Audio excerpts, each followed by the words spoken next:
So I'm going to go through three product updates in particular, and then I'll talk a bit more generally about some of the updates we've added into the product.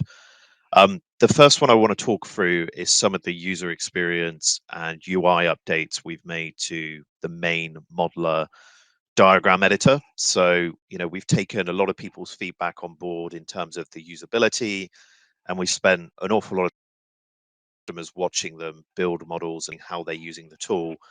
And we've been using that feedback to refine the actual user interface of the model editor. So I'm just going to walk you through and show you what that looks like. And basically, you'll see here the new model editor view. We are currently supporting both views, so I suspect we'll keep them both in flight until kind of March, April time next year. But if you want to switch over, you can literally just come into the model editor. You'll see in the top right, there's a button to switch over to the new modeler. You can come in, select that, and then once that's been enabled, whenever you open any models going forward, it will open in the new view. You can switch back at any time. So, if there's anything, you're struggling with or anything along those lines, you can just switch back and go. But what you'll see is that we have a lot more space in terms of the canvas here and what's available. So we're really making the model kind of front and center. And then we've revamped the whole kind of user interface. So it's a lot more streamlined. There's tabs which open and close. And really, we're just making the model at the center of what's there. One of the other things that you'll see here is there is a presenter mode. If I select that, it minimizes the view kind of even more.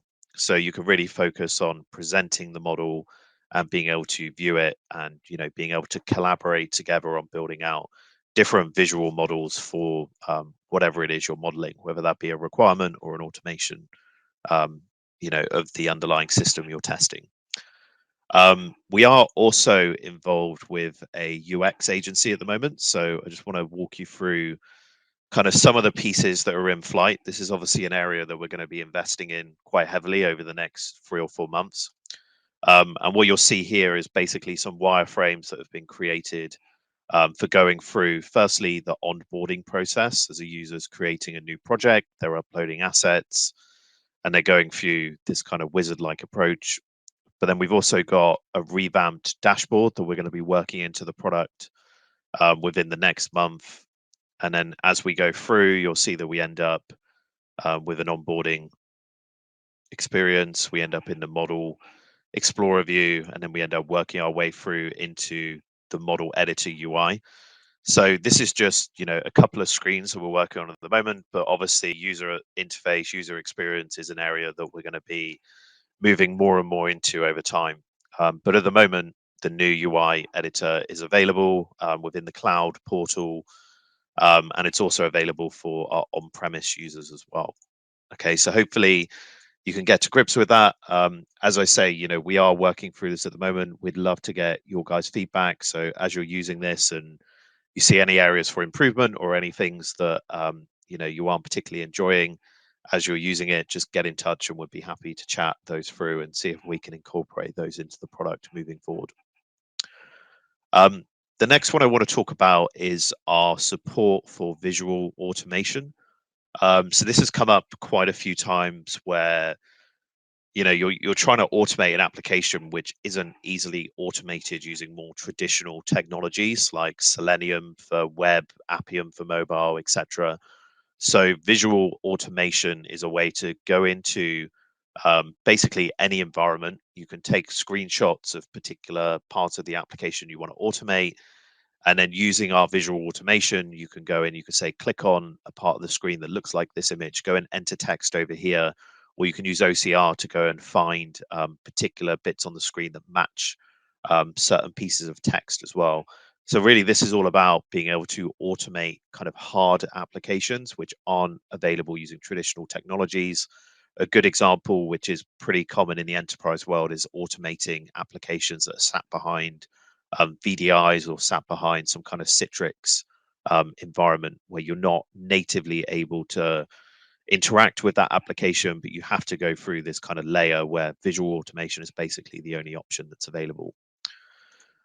So what we have done within our standard automation pack that's included in Modeler, we now have a visual automation action pack. And basically what that means is we have a load of visual actions in here. So we take a look at some of them. We have things like click by text. There's some in here which is click by image, enter text by image. And you'll see there's lots of kind of image-based actions in here. Now, to the extent of using this inside Modeler, what it basically means is we can upload our images for an application inside the portal. So here we're testing basically a calculator app. And if I go in and take a look at some of these screenshots, let's just pick out a couple here. We'll see we have one captured for the number 4 button. We have another one here, which is for multiplication. We have another one for the equals button. So basically, we've gone through our application, and for that particular screen, we've just picked out the kind of images to go and automate those particular actions within, in this case, the calculator app. When it comes to modeling, we're literally just leveraging the automation pack we have. We're referencing the different images we have to go in and ultimately chain together those automation actions, which are revolving around the images we have captured. So the end result is we can go away, generate, we can go and run these scripts. And then basically, if we look at some of these, what you'll see is that we have the automation that is executed. And in this case, we're using visual automation on the calculator. So you'll see as we go through clicking the various images within that app, we're performing, the different operations on our application that we're testing. And we've got different assertions in here to match them up as well. So, really this is for when you need to automate kind of harder applications. But obviously now we've got this native ability that you can come in and you can perform this visual automation to automate those types of applications. The final one I want to finish up on is some of the work we have been doing in the AI space. So, obviously kind of large language models and everything OpenAI is probably at the top of most people's minds at the moment. And it's been very much at the top of our kind of minds as we've been developing Test Modeler as well with some of our latest enhancements. So I think in the previous webinar that we did, or in the previous quarter update, we showed you some of our ability to take textual based requirements and create models from them. So we have a couple of companies who are using us at the moment. They have extensive requirement documents, and the pain point for them is they spend an awful lot of time converting those requirements into something that is testable and ultimately test cases. So they are leveraging our AI capabilities to come in, pick apart their requirement documents and help them move into the world of modeling, where they can obviously generate coverage focused test cases, click at a few buttons. The next kind of path we've taken with this to advance is we've added in a co-pilot feature into Modeler, which we're actively moving forward with at the moment. And basically, that is a panel that sits on the right-hand side of Modeler, and it basically allows us to perform actions on the model and perform prompts to leverage AI to perform different tasks for us. So I've just gone in and I've cast a couple of these prompts just to begin with. So the first one here is I've asked it to review the model for us. And this has come back automatically. It's looked at the structure of the flowchart. It's looked at it for completeness. It's considered its applicability for model-based testing. It's looked at different errors that exist in the flowchart. And then at the end here, it's trying to take a look and see if there are any missing scenarios that may be present. So we're coming in and we're trying to leverage AI to go and perform model reviews for us.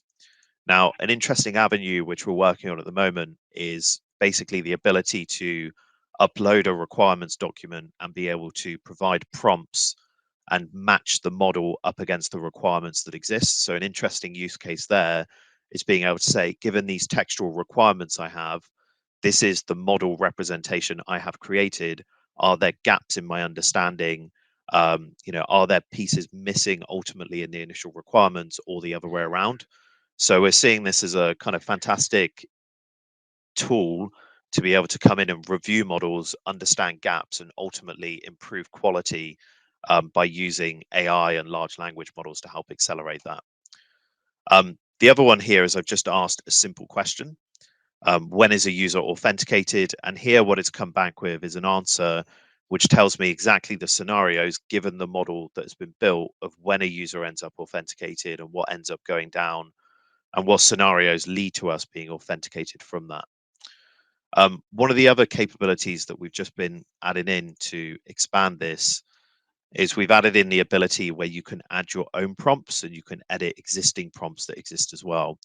So we're working with an organization in the hardware space, and a lot of the prompts and questions they have and things they want to achieve is obviously very specific to the domain they're working in.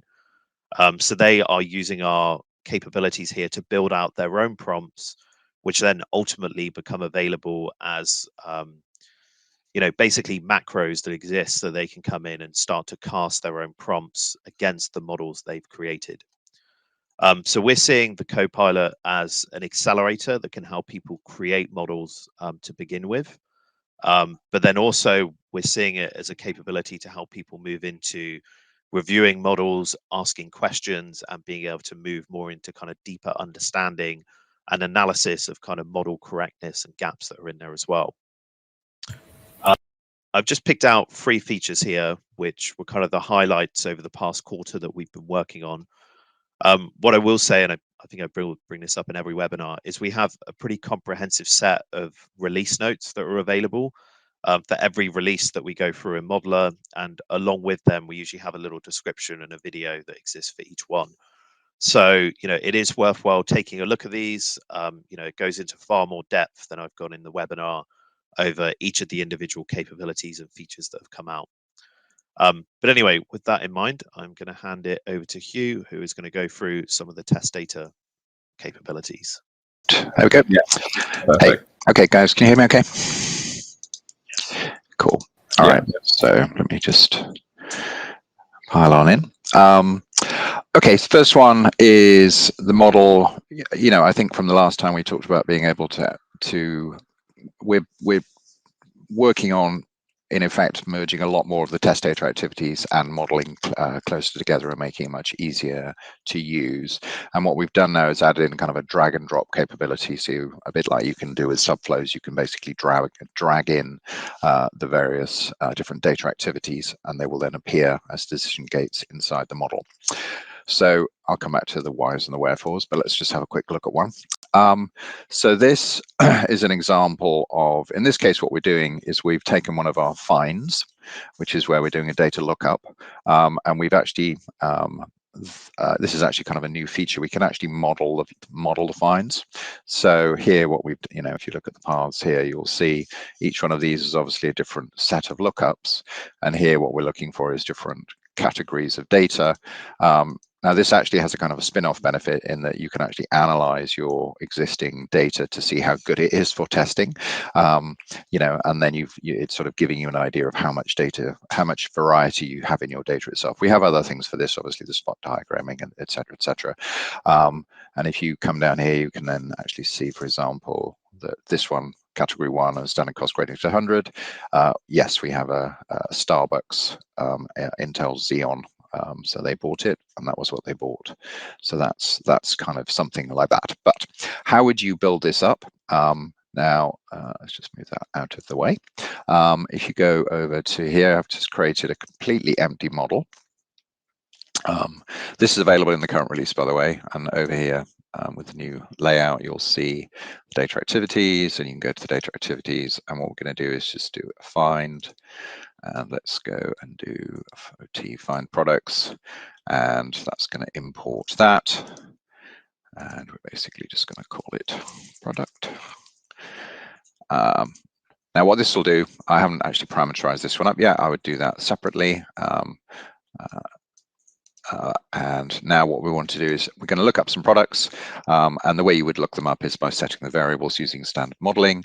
But now let's move into some data generation once we found the types of products that we want. And if we go over and have a look at create some customers, so let's create some customers. And again, we just tell it a bit of plumbing, and this is going to be called customer. And what you'll see is that when we created the forms, there's various drop downs or enumerations, or this could potentially have come from when we scanned the data and we picked up enumerations. If it's messages, it would be coming in from maybe a Swagger spec or the like. And what you'll see now is we've actually sort of built a little mini model, and that's we're playing around with the customer loyalty when we create the customer. And then over here we come and we're just going to create some orders, and let's just add in the orders again, picking like so, and this is orders. And now in this one we've got a lot more a lot more variety, and let's just move this to the end, join that up and relay it out. And what you see here is now what we've done is very quickly, by dragging and dropping, we've built quite a sophisticated model. Here we could obviously put in a little more logic to do our finding, to go and find all sorts of different types of products that are being sold, maybe, you know, all the different categories and types of products.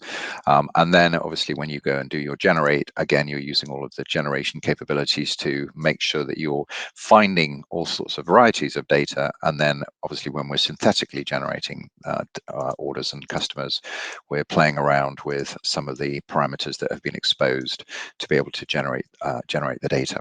Okay, so it's a lot easier, it's a lot more integrated into Modeler now, and what you could then do with this is, if you then expose this as a subflow, then this could be run separately, and the parameters that are in effect found or made would then be available then up inside your automation world to be able to drive the automation if you then want to in effect prepare the data prior to running your automation. Okay, so it's kind of really working on trying to join them together. So if we have a quick look over here, so quickly build variations of integrated data, lookups and data creation. Integrated data is important here because as with each particular data activity, they may well be you know, looking up data in you know, using an API, they might be looking up data in a backend database, and then they may be putting data into another system. So we now live in the world of integrated systems. Virtually everything is reliant upon upstream, downstream and side stream systems. So this ability to be able to look up, make data, that can all happen within the model now. What you really have to do is just specify the particular connection IDs or the message structures that you want to do it. So when we use it to create and find much more sophisticated data with a model set of variations. I was doing a little workshop on Monday, and I think right at the end he said, you know, the ability to synthetically generate data. I think everyone thought that was a good idea. They were already doing it. But then I said, well, what we can do is take those parameterizations, build very sophisticated models, and every time we build an environment, we would automatically populate it with lots of varieties of data, rather than the current method, which is, oh, we don't have that, go make it by hand. Oh, we don't have that, don't make it by hand. And every single time you get a refresh in production, you have no idea what kind of data you have in there. So that's the first one. Now I'm going to move off into some future stuff. I'm just going to switch to one of our branch environments. And we're going to start having a look at what we call pipelines. Okay, now just to give you an idea, pipeline, there's a sort of a bit of an overlap if you think about it with some of the modeling, but the pipeline is a way to basically create comprehensive and integrated sets of data, and it's really to be able to create much more sophisticated data and join up all sorts of various different data activities inside a process which can be invoked. We will also allow you to call a data pipeline from a model as well. When we're working on that should come out. Now, if we go and have a look at some examples of pipeline, let's go and look at this is a subset pipeline. Now, what you'll see with the pipeline here is that in this particular example, what we're doing is we're dealing with a couple of different technologies, and the request was really to have a look at being able to generate a subset driver, which is basically going to allow us to look for various characteristics of data. What we do then, one good way of doing subsetting is actually, if we just have a quick look over here,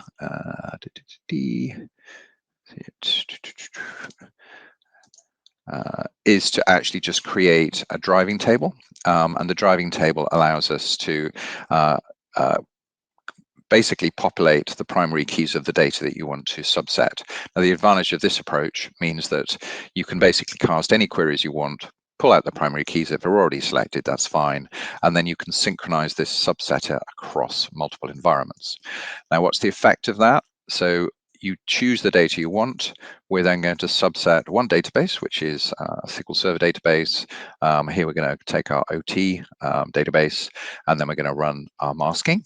So in other words, the ability, and all you're really doing here is basically going off looking for the data activities and in effect dragging and dropping them.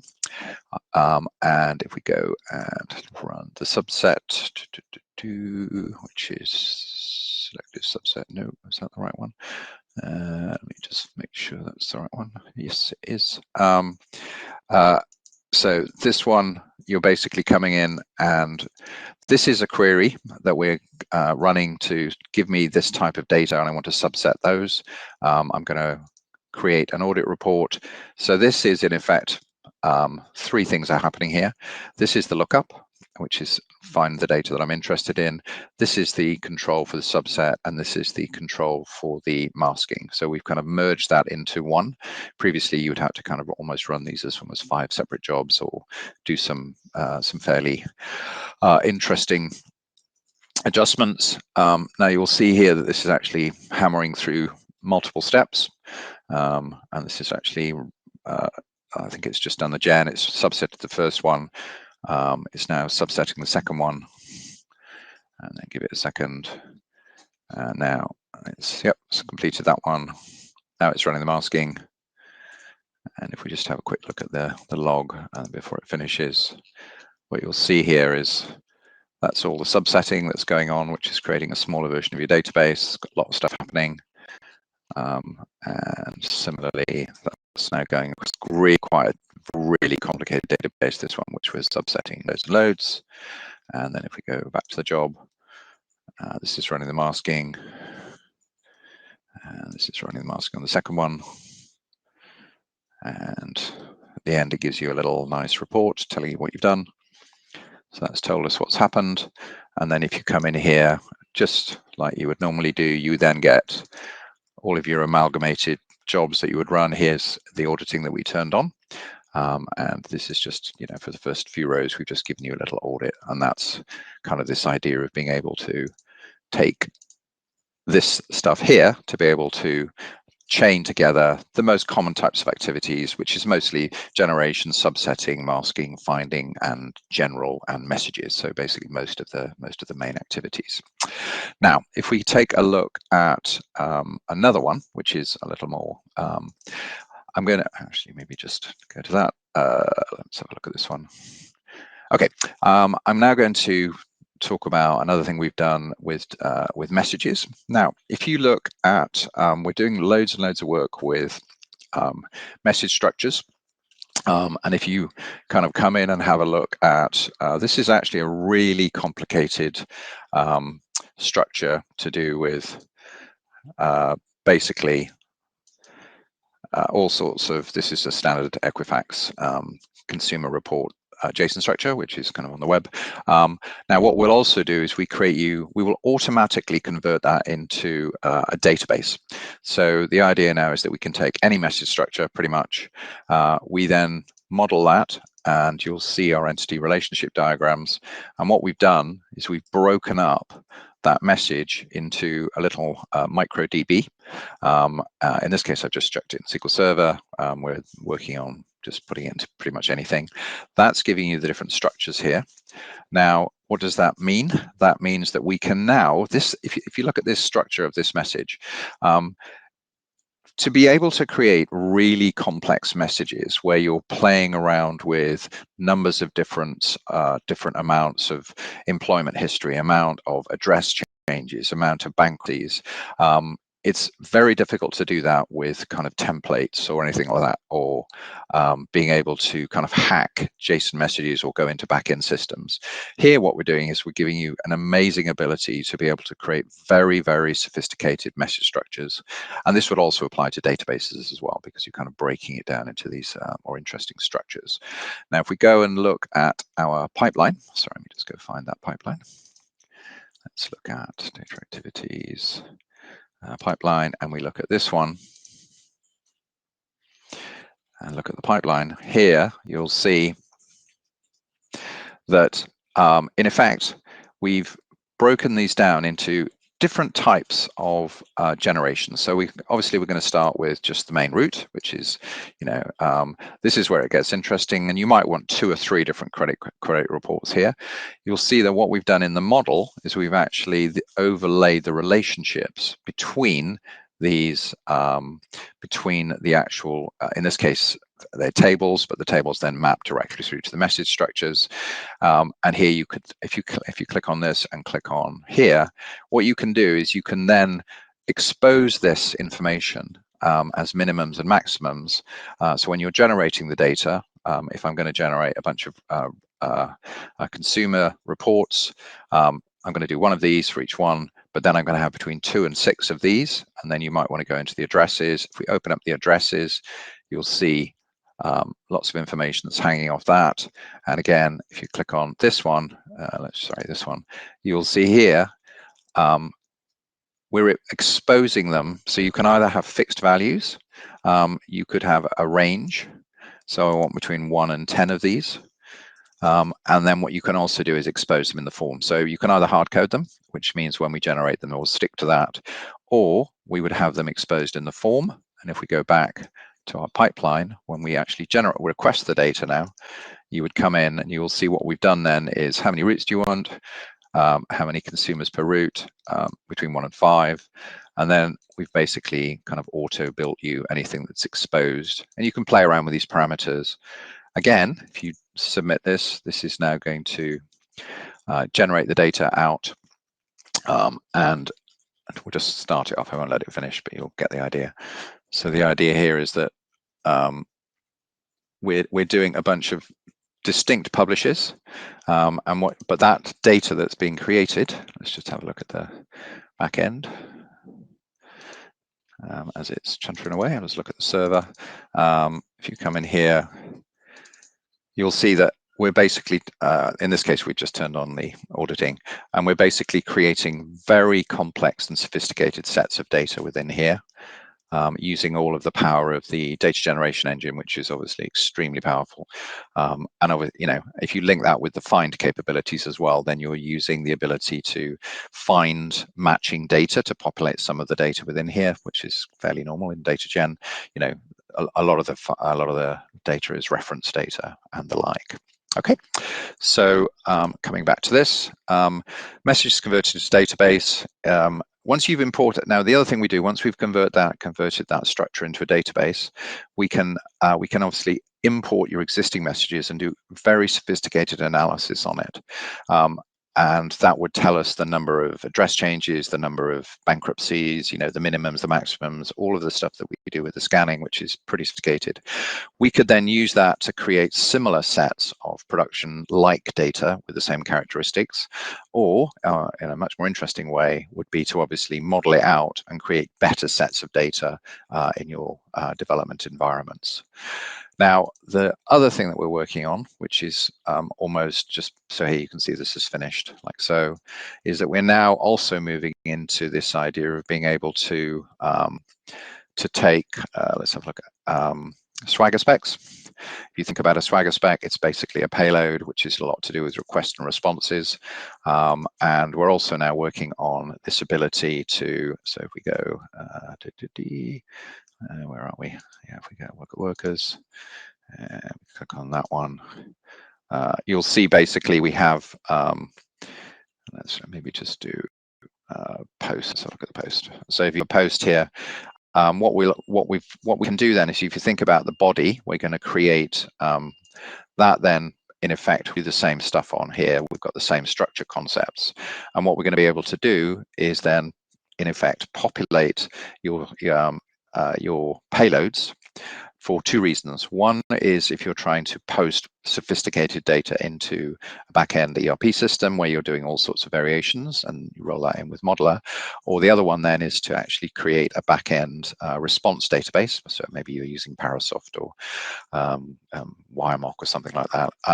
And the idea there is that we could then populate the very sophisticated responders so that when you go to look for credit histories, you would have lots and lots and lots and lots of variations in your responses, rather than the sort of, as we all know, most data is very, very similar. And what we're trying to do is to create you the concept of snowflakes as well. Okay, so that's rolling in steadily. We'll be coming out with a preliminary release probably mid-January for this, mostly with the basic pipeline stuff, and then all of the Swagger stuff will then roll out in the beginning of next year. Okay, so a few other things that have gone in, some diagram improvements. We're doing quite a lot in diagrams. You saw in the diagrams, we've got this concept of groups now. So you can kind of create groups in the diagrams to kind of group things together, which makes it much easier to kind of understand and kind of do a logical thing. VIP, if you use that, is now much faster. This idea of cross relationships. So when you're generating data, if you look at that subset, obviously we were subsetting from two entirely different databases, but there were common relationships between them. And again, that could apply across any technology. So it can go from a database to a message to a Kafka queue, anything you like that. Masking, we've put in some more sophisticated cross-referencing, and as I just said, we're moving into this idea of kind of full Swagger support as well. Okay, so I think that's it, Mantas. Awesome, thank you, Hugh. So let me just share that. Cool. So yeah, thank you, Hugh. Thank you, James, for your presentations. A lot of content covered there, right? Some really good stuff. But yeah, now we'll move on to the live Q&A. So everyone who has questions, please drop them in the chat or private chat boxes, and then I'll read them out to Hugh and James to answer. But let me just check. We do have a question here from Nigel. This one's for you, Hugh. It says, database ERDs, could you do something similar with reading in API schema, reverse it into a model, apply our test case coverage, and then generate the data? Bingo, got it in one. Exactly. That's the whole point. Once we get the API schema, which is the Swagger spec, then we would then, in effect, put it into a model, generate the data, model it, and then push that out. And then what we work on next is the ability to add that into your test harnesses, so Rest Assured or something like that. And that will then basically then exercise the API, much more significantly. And obviously the idea with the pipeline is that you'd be able to chain together several API calls, because, quite often one isn't enough. You need to kind of look up data. There was another question on VIP, I think, from Nigel. I may as well get that out of the way. So in terms of performance improvements, the performance improvements are mostly in the loading. So whenever you start your server, it will start up in less than a minute now. Previously, it could take 5 to 10 minutes to do that. If you're working with VIP, you'll notice the sort of, when you're opening and closing and refreshing flows, they open much more quickly now. So that's that. Awesome, thank you, Hugh. Thank you, Nigel, for your questions. I've got a question here for you, James. So you've showed off the new modular UI update, right? But could you quickly cover the update for node linking and how that's changed the way you can build models? Yeah, sure. So basically, let me just see if I can open a model here. 1 second.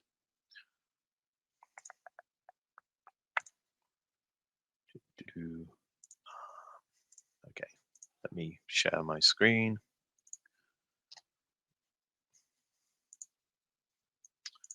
Share.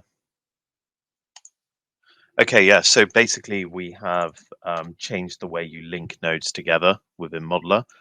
One of the pieces of feedback we had was that people really struggled to distinguish when they were moving a node and when they were actually connecting them together. And also you could only go from left to right. So we've added in the ability that basically you'll see we've got these handles on all 4 sides of a block now, and they dictate where we can link from and where we can link to. So, we can do the traditional left to right, but we can also link from any other part of the diagram and connect them together as well. What you'll also see is that if I create a link into empty space, it opens up a little box and it asks me, if I actually want to create a node there instead. So here I've created the link into nothing that exists. I can click end and I can immediately create a new node and connect to it. So it's just more around usability and also, the way we've observed people using the tool and where they've kind of been struggling with. So yeah, that's a new piece of functionality. Awesome. Thank you, James. Cool. So yeah, if anyone does have any more questions, yeah, please just leave them in the chat for us. So, we'll answer them live. For James, so another one for you is, so yeah, we're rolling out the beta modular UI, right? Is there a timeline for when we will no longer support the old UI? Yeah, I suspect we're looking towards kind of March, April time next year. So there'll be plenty of notice for when that happens, but I suspect it'll be around that kind of time. Awesome. Thank you.